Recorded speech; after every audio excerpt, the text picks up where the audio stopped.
The news hit Las Vegas like a desert flash flood, swift, brutal, and utterly unexpected. On December 16, 2025, the Sphere, Las Vegas' $2.3 billion marvel, filed for Chapter 11 bankruptcy. Phones buzzed, news alerts blared, and disbelief swept the Strip. The Sphere wasn't just another building, it was a monument to the future of entertainment, the city's crown jewel. Its failure seemed as impossible as the Bellagio fountains running dry. Just months earlier, its dazzling exterior had become a global icon, drawing crowds to marvel at its ever-changing digital art. Inside, audiences raved about its revolutionary, immersive experiences. The Sphere was the talk of the world, a symbol of Vegas's relentless ambition. Now, that ambition had a price tag no one could pay. The silence from Sphere Entertainment was deafening until a cold, jargon-filled press release confirmed the worst: the numbers didn't work. The most expensive, technologically advanced venue ever built couldn't pay its bills. Investors panicked, employees worried, and the city faced a brutal reminder: even the brightest bets can lose. The Sphere's collapse wasn't just financial, it felt personal to Las Vegas. In a short time, it had become part of the city's identity. Its failure was a public spectacle, a high-profile implosion that made global headlines. The glowing orb that once symbolized infinite possibility now stood as a monument to colossal miscalculation. The future of entertainment had arrived, and gone bankrupt on arrival. The immediate question: what went wrong? The Sphere's story was more than numbers. It was a cautionary tale for a city built on risk. The dream was over, and the world was watching. Las Vegas had witnessed its most spectacular gamble go bust. The city's next move would define its future. To grasp the shock, you have to understand the promise. The Sphere wasn't just a concert hall, it was the next evolution of live experience. Imagine a 366-foot-tall, 516-foot-wide structure, wrapped inside and out with the world's highest-resolution LED screens. Its exosphere became a giant eyeball, a basketball, or the moon, an art installation and advertisement visible for miles. It instantly dominated the skyline and social media. The price tag soared to $2.3 billion, making it the most expensive entertainment venue in Vegas history. Inside, a 160,000 square foot screen and cutting-edge sound system promised total immersion for 18,600 guests. U2's opening residency was hailed as a quantum leap in concert production.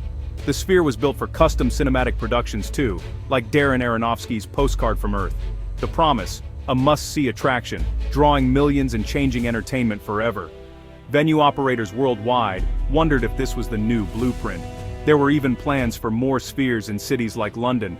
That's why its collapse felt so jarring. It wasn't just a building that failed, but a vision of the future. The dream of immersive, tech-driven entertainment was suddenly in doubt.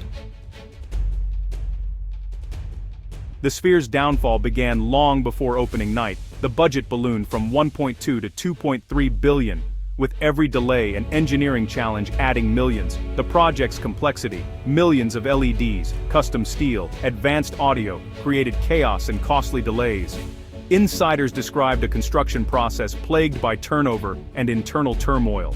High-level executives departed, signaling deep cracks behind the scenes.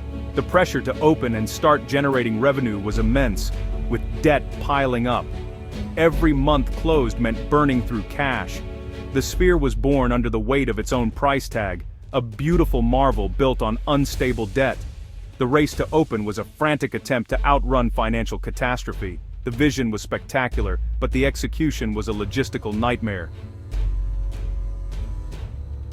Once open, the Sphere's problems multiplied. Daily costs were staggering. Just powering the Exosphere's LEDs cost a fortune. A massive, highly specialized technical crew was needed, driving payroll sky high. The venue's uniqueness became a limitation. Only custom shows could work, and few artists could afford the investment. The Sphere often sat dark between major events, relying on its in-house film, which had limited repeat appeal.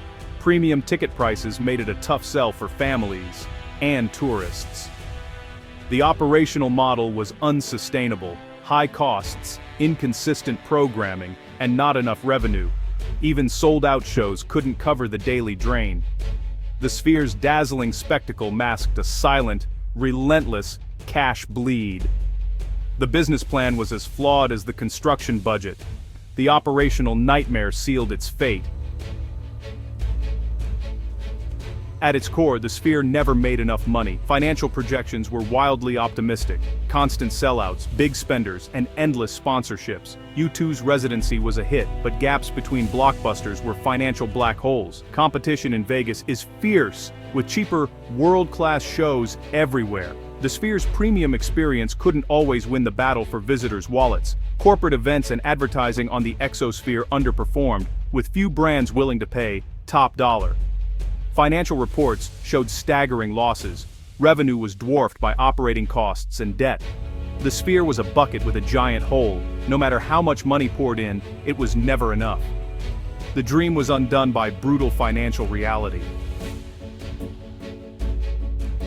As losses mounted, many hoped for a bailout, but none came. The debt was simply too massive. No buyer wanted a $2.3 billion liability with a broken business model. The Sphere's unique design required custom content, making it impossible to simply plug in a new plan. Sphere, Entertainment and MSG had already reached their financial limits. Bankruptcy was the only way to stop the bleeding. Investors saw the Sphere as a white elephant, magnificent, but too costly to save.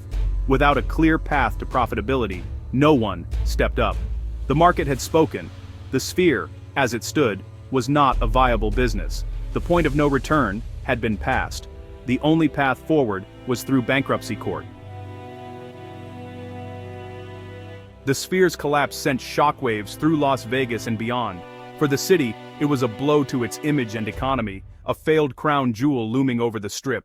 Tourism took a hit, with one less magnet to draw visitors. Thousands lost jobs, rippling through the local economy. Investors and developers grew wary of the next big gamble. The Sphere's failure made everyone question the wisdom of mega projects. Cities like London, once eager for their own Sphere, reconsidered. The collapse forced a global conversation. Is bigger really better? The ripple effect was a wave of caution and skepticism. The world of mega projects would never be the same. Is the era of luxury, high-tech venues over? The Sphere's bankruptcy raises that question. It exposed the limits of the experience economy. Spectacle alone isn't enough. Today's audiences have endless choices, from streaming to gaming. Even the most groundbreaking venue can lose out to convenience and cost. The go big or go home strategy now looks riskier than ever. The future may belong to smaller, more flexible venues that can adapt to changing tastes. The Sphere's failure pushes the industry toward sustainability over spectacle. Ambition isn't dead, but it must be balanced with business sense. Investors will demand clear paths to profit. The lesson: dream big, but plan smarter. The next era of entertainment will be defined by balance, not just bravado.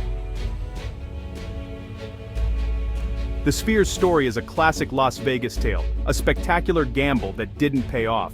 For a moment, it seemed the dream would work, the world was captivated, but the financial risks proved too great. The Sphere's collapse is a warning. Even in Vegas, there's a limit to spectacle.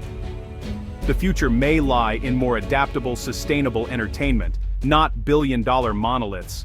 Yet Vegas was built on wild dreams, and some failures become legends. Perhaps the Sphere was the right idea at the wrong time. Its story isn't over. The building still stands, its potential untapped. The billion-dollar question remains: was it a magnificent failure or a lesson for the next big thing? What do you think? Are mega projects like the Sphere a necessary risk or a fool's errand? Let us know in the comments.